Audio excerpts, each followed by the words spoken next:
propose de commencer par le premier sujet. Est-ce une bonne idée d'aller bombarder la Syrie? C'est une question qu'on peut se poser à la suite de l'échange qu'a eu hier Emmanuel Macron avec l'association de la presse présidentielle. Échange hors caméra, hors micro, mais néanmoins non dénué de carnet de notes de la part des interlocuteurs du président de la République, qui leur a dit: si la France a des preuves avérées que des armes chimiques proscrites sont utilisées contre les civils en Syrie, nous frapperons. Dès que la preuve sera établie, je ferai ce que j'ai dit. Renaud Girard, c'est une bonne idée d'aller bombarder la Syrie? Je pense qu'il faut toujours être, effectivement, vous avez raison de poser cette question, parce qu'il faut toujours être méfiant. C'est-à-dire qu'avant d'entrer en guerre, il faut toujours voir loin, se dire, est-ce que c'est une bonne chose pour la France d'entrer en guerre contre la Syrie en bombardant ses installations militaires. Mais en l'occurrence, il y a eu un accord international, c'est l'accord Kerry-Lavrov, donc entre les États-Unis et la Russie. La France de Hollande n'avait pas été invitée, ça se passe en septembre 2013, sur le désarmement chimique de l'armée du régime syrien, avec donc l'accord de l'armée du régime syrien. Et il se trouve que de manière tout à fait raisonnable et judicieuse, notre président Emmanuel Macron a invité Vladimir Poutine en mai dernier à Versailles. Et ils ont évidemment beaucoup parlé du dossier syrien. J'avais moi-même vu ensuite en tête-à-tête Vladimir Poutine. On se souvient de son interview et j'avais vu qu'il était extrêmement compétent sur la Syrie. C'est un dossier qu'il suit directement lui-même, la Syrie, Vladimir Poutine. Et il y a eu un accord, qui a été publié, entre les présidents russes et le président français, qu'aucune attaque chimique ne saurait tolérer désormais d'où qu'elle vienne. Parce que vous savez que les Américains ont prouvé que les islamistes avaient aussi utilisé des gaz chimiques dans des attaques. Or, cet accord n'a pas été respecté. Voilà. Alors, si effectivement nous avons des preuves que le régime de Bachar aurait utilisé le chlore, l'arme chimique, sur la Ghouta. La Ghouta, c'est une sorte d'oasis qui est à l'est de Damas et qui a toujours été d'ailleurs, lorsqu'il y avait des insurrections contre les Français, ça se passait déjà dans les années 20 dans la Ghouta, en 1945 aussi, enfin ça s'est toujours passé là. Et s'il était avéré que la Ghouta ait été bombardée à l'arme chimique la semaine dernière, on n'a pas encore de preuves, il n'y a pas eu d'enquête internationale de l'ONU là-dessus, je pense que là, oui, il faudrait agir parce que, comme on disait en latin autrefois, pacta sunt servanda, les accords internationaux doivent être appliqués. Vous le disiez à l'instant, les Syriens n'ont pas respecté leur engagement. Rex Tillerson, le patron de la diplomatie américaine, en faisait d'ailleurs le reproche, pas seulement aux Syriens, mais aussi aux Russes, en disant « c'était à vous de faire respecter cet accord ». Écoutez ce qu'il disait le mois dernier à Paris. Russia's failure to resolve the chemical weapons issue in Syria calls into question its relevance to the resolution to the overall crisis. At a bare minimum, Russia must stop vetoing and at least abstain from future Security Council votes on this issue. Denis Tillinac, elle est justifiée, cette menace d'intervention française contre Bachar al-Assad, qui était quand même un peu notre allié, même indirect, parce qu'on se battait avec lui contre Daesh. Oui, c'est pas notre allié. Même pour les Russes, je pense. Enfin, je n'ai pas grand-chose à ajouter à ce que vient de dire Renaud, qui est infiniment plus compétent que moi. J'ai l'impression que pour Poutine, c'est un allié de plus en plus encombrant. Bachar.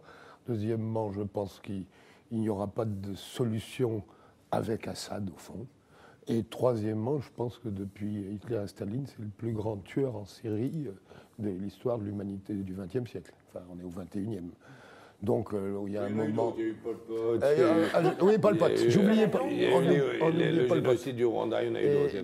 Et le Rwanda, c'est vrai aussi. Non, oui. Il fait une guerre cruelle. Oui, il fait une guerre de deux côtés, la guerre est très cruelle. Alors, c'est vrai que Poutine a été plein d'ambiguïté longtemps. Bon, à partir du moment où il a lui-même signé cet accord, il le fera respecter. On ne pouvait pas le faire contre l'aval de Poutine, mais je crois que le président de la République a eu raison. Alors, merci à tous les internautes qui donnent leur point de vue. Vous savez que c'est l'un des principes de cette émission. Il n'y a pas que dans le plateau qu'on exprime son opinion. One Shot qui nous dit, sachant qu'il y a des bases russes sur le territoire syrien, c'est vraiment pas une bonne idée. C'est vrai, Renaud Girard, il y a des installations russes au sol en Syrie? Oui, tout à fait. Il y a des bases russes. Ils ont même négocié, si vous voulez, quand les Russes sont arrivés en septembre 2015 pour sauver le régime syrien. Je crois d'ailleurs qu'ils ont bien fait, parce que sinon Damas serait tombé aux mains des islamistes, et je pense que la situation serait encore pire. Je pense que si les Russes n'étaient pas intervenus, on aurait eu un génocide immédiat des Alaouites, et tous les chrétiens eussent été expulsés vers le Liban, au mieux. Mais ils ont négocié avec le régime de Bachar Assad des bases souveraines, l'une est navale à Tartous et l'autre aérienne à Latakia.